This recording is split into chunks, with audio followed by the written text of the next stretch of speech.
अस्सलाम वालेकुम dear students कडालन खुश आहियो त ठीक आहे। डियर स्टूडेंट्स अॼु पाण पढ़ंदासीं पंजू लेक्चर साइंस जे चैप्टर नंबर 5 मां जेको आहे वाटर पाणी में एमसीक्यूज़ पढ़ंदासीं त उहे कहिड़ा जेको वधीक अहमियत वारा एमसीक्यूज़ आहिनि, वधीक जेको आहे इलाही चकर जेके एमसीक्यूज़ आया आहिनि, मोस्ट रिपीटेड मोस्ट इंपॉर्टेंट अहम तरीन जेके एमसीक्यूज़ आहिनि अॼु असीं हुननि जे बारे में पढ़ंदासीं।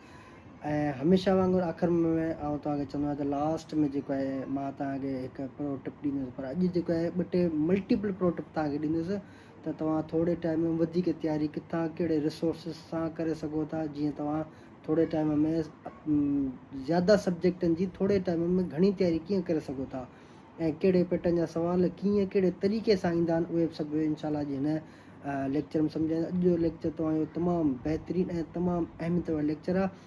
लेक्चर खे ॾिसणु न विसारिजो ऐं जेके बि स्टूडेंट्स हिन लेक्चर खे ॿुधनि पिया उहे तव्हां हिन में कमेंट बि कजो, जवाबु जेको तव्हांखे अचे कमेंट बि कजो ऐं मुंहिंजे चैनल खे सब्सक्राइब करणु न विसारिजो। प्रेस द बेल आइकन जेका घंटी जी आहे उनखे बि दॿाए छॾिजो त जीअं मां का नई वीडियो अपलोड कयां त उहा तव्हांखे बर वक़्तु मिली सघे।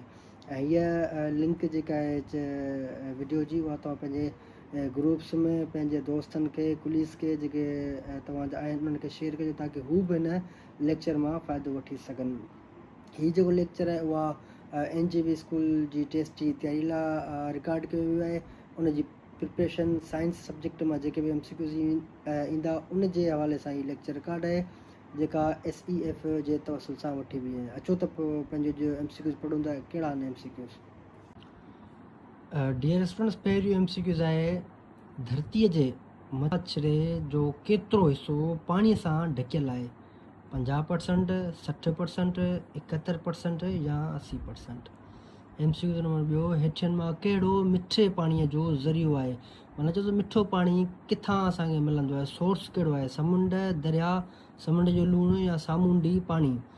एमसीक्यूज़ नंबर टियों, पाणीअ खे गरम करण सां कहिड़ी हालत में तब्दील थींदो आहे, चए थो अगरि जेकॾहिं पाणीअ खे असीं गरम कयूं त उहो कहिड़ी फॉर्म में अची वेंदो।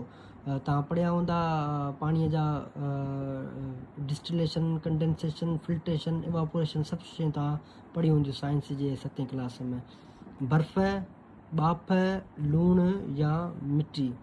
एमसीक्यूज़ नंबर चोथों, पाणीअ खे साफ़ु करण जो कहिड़ो तरीक़ो आहे, माना पाणीअ खे असीं साफ़ु कहिड़े तरीक़े सां करे सघूं था, मिलाइण सां, टोड़ण सां, सारण सां या फिल्ट्रेशन करण सां।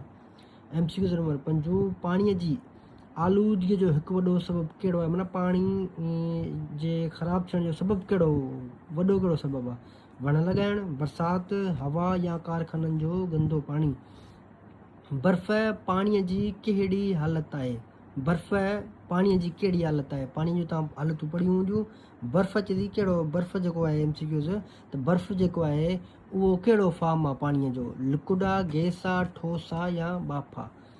7 एमसीक्यूज़, समुंड जो पाणी पीअण जे लाइक़ु छो न हूंदो आहे, समुंड में बि त पाणी हूंदो आहे, उहो पोइ पीअण जे लाइक़ु छो न हूंदो आहे, गरम हूंदो आहे इन जे करे, थधो हूंदो आहे उन जे करे, या तमामु घणो लूणु हूंदो आहे उन जे करे, या साफ़ु हूंदो आहे उन जे करे। एमसीक्यूज़ नंबर 8, पाणीअ खे ज़ाया थियण खां बचाइण लाइ छा करणु घुरिजे, माना पाणीअ खे ज़ाया थियण खां कहिड़ा बचाव जा उपाय वठणु घुरिजनि, नल खुलियल छॾे ॾिजे, नलको खोले छॾिजे, पाणीअ खे फिज़ूल इस्तेमालु कजे, पाणीअ खे उछलाइजे या ज़रूरत मुताबिक़ इस्तेमालु कजे। एमसीक्यूज़ नंबर 9, पाणीअ खे गरम करण सां जॾहिं उहो गैस में तब्दील थींदो आहे त उनखे उन अमल खे छा चइबो आहे, छो जॾहिं पाणीअ खे असीं गरम कंदा आहियूं उहो गैसनि में तब्दील थी वेंदो आहे त उन अमल खे असीं कहिड़ो अमल चवंदा आहियूं, फ्रीज़िंग चवंदा आहियूं, मेल्टिंग चवंदा आहियूं, इवापोरेशन चवंदा आहियूं या कंडेंसेशन चवंदा आहियूं। एमसीक्यूज़ नंबर 10, पाणीअ जो कीमियाई फार्मूलो कहिड़ो आहे, केमिकल फार्मूलो वाटर जो कहिड़ो आहे, H2O2 आहे, HO2 आहे या H2O आहे या HO आहे। पाणी केतिरे दर्जे ते उॿरंदो आहे, माना पाणी हिकिड़ो आम हालत में आहे, जॾहिं असीं हुनखे हेठां हीट कंदासीं, बाहि ॾींदासीं त केतिरे दर्जे ते ईंदो टेम्परेचर ते त हू पोइ उॿरणु शुरू कंदो या उॿरंदो, 0 सेंटीग्रेड ते, 50 सेंटीग्रेड ते, 100 सेंटीग्रेड ते, 120 सेंटीग्रेड ते। हीअ तव्हां खां जेको आहे फ़ारेनहाइट स्केल में बि पुछी सघे थो, तव्हां खां केल्विन स्केल में बि पुछी सघे थो, इहो तव्हां कन्वर्जन सिखी हूंदी क्लास 7 जी साइंस में त फ़ारेनहाइट स्केल कहिड़ो हूंदो आहे, उनजी स्टार्टिंग पॉइंट एंडिंग पॉइंट कहिड़ी हूंदी आहे, केल्विन जी कहिड़ी हूंदी आहे, अगरि ही असांखां सेंटीग्रेड में पुछे थो त चए थो फारनाइट में केतिरो थींदो, हेतिरो सेंटीग्रेड में थिए थो त फारनाइट में केतिरो थींदो। इहो त उमेदु आहे तव्हां पढ़ियो हूंदो। जॾहिं पाणीअ जा कतरा गॾु थी ककड़ बणिजनि था त उन महिल खे छा चइबो आहे? इवापोरेशन चइबो आहे, फ्रीज़िंग चइबो आहे, मेल्टिंग चइबो आहे, कंडेंसेशन चइबो आहे। पाणीअ जी गदिलाण वाटर पॉल्यूशन जो मुख्य सबबु कहिड़ो आहे? माना पाणीअ जे गदिलाण जो सबबु कहिड़ो आहे, मुख्य सबबु कहिड़ो आहे? घरनि जो गंदो पाणी, फैक्ट्रियुनि जो, या जरासीम जूं दवाऊं, या इहे सभु ऑप्शन जेको आहे इहे वाटर पॉल्यूशन जा आहिनि। जेको तव्हांखे MCQ एप्रोप्रिएट लॻे उहो कमेंट में ॿुधाइजो। MCQ नंबर 14, पाणीअ खे यूनिवर्सल सॉल्वेंट छो चयो वेंदो आहे? माना पाणीअ खे दुनिया जो यूनिवर्सल सभिनी जो ॻाल्हिंदड़ छो चयो वेंदो आहे? छाकाणि त बेरंग आहे, छाकाणि त पीअण जे लाइक़ु आहे, छाकाणि त हर जॻह ते अवेलेबल हूंदो आहे, हर जॻह ते मिलंदो आहे, या छाकाणि त हीउ तमामु घणियुनि शयुनि खे पाणीअ में हल करे सघिजे थो। जेको तव्हांखे लॻे एप्रोप्रिएट उहो तव्हां ॿुधाइजो। MCQ नंबर 15, त पाणीअ खे साफ़ु करण लाइ फिल्ट्रेशन वारे अमल में छा कयो वेंदो आहे? माना पाणीअ साफ़ु करण जा तव्हां सभु तरीक़ा उमेदु आहे त पढ़िया हूंदा 5 नंबर चैप्टर में। चए थो हुनखे फिल्ट्रेशन वारे अमल में छा कबो आहे? पाणीअ खे गरम कयो वेंदो आहे, पाणीअ खे ॼमायो वेंदो आहे, पाणीअ में गैस मिलाई वेंदी आहे, या पाणीअ खे सन्हे ॾियारी या फिल्टर पेपर मां गुज़ारे उन मां अणहल थियल जेको मटीरियल हूंदो आहे उहो कढियो वेंदो आहे। जेको हिन मां तव्हांखे लॻे थो न एप्रोप्रिएट उहो ॿुधायो। ज़मीन ते ज़िंदगीअ लाइ सभ खां अहम शइ कहिड़ी आहे? माना ज़मीन ते असीं धरतीअ ते रहूं था, असांजे लाइ ज़िंदगीअ गुज़ारण लाइ कहिड़ी शइ अहम आहे? मिटी, पाणी, लूणु या पथर? MCQ नंबर 17, ज़मीन जे अंदरि जेको मौजूदु पाणी हूंदो आहे कहिड़े ज़रिए ॿाहिरि कढियो वेंदो आहे? अगरि असीं ज़मीन जे सरफेस ते रहूं था, उन जे हेठि अगरि पाणी आहे त कहिड़े सोर्स जे ज़रिए असीं पाणी मथे कढी सघूं था? वणनि जे, जबलनि जे, या पंप खूह या हवा जे ज़रिए? हेठियनि मां कहिड़ो पाणी जो घर में इस्तेमालु न आहे? माना चए थो त हेठियनि मां MCQ मां उहो ॿुधायो जेको घर में इस्तेमालु न आहे। गुसुल करणु, कपिड़ा धोइणु, बिजली ठाहिणु या बर्तन धोइणु? MCQ नंबर 19, त पाणीअ खे पीअण लाइक़ु बनाइण लाइ केतिरे वक़्त ताईं टहिकाइबो आहे? 15 खां 20 सेकंडनि ताईं, 15 खां 20 मिंटनि ताईं, 15 खां 20 कलाकनि ताईं, या सभु ऑप्शन थींदा? MCQ नंबर 20, सेंटीमेंटेशन वारी टांकीअ में पाणीअ खे ठारण लाइ केतिरा कलाक रखियो वेंदो आहे? वाटर ट्रीटमेंट प्लांट तव्हां पढ़ियो हूंदो, जेको हिकिड़ो सेंटीमेंट आहे, हिकिड़ो फ्लैकुलेशन तव्हां पढ़ियो हूंदो। ॿियो जेको प्रोसेस हूंदो आहे सेंटीमेंटेशन, जॾहिं पाणीअ खे गरम कयो वेंदो आहे त पोइ वरी सेंटीमेंटेशन जी टांकीअ में ठारण लाइ रखियो वेंदो आहे ताकी उहो ठरे त वरी ॿियनि प्रोसेस मां गुज़ारियो। त उन सेंटीमेंटेशन वारी टांकीअ में घणनि कलाकनि ताईं पाणी खे रखियो वेंदो आहे त ठरे हू?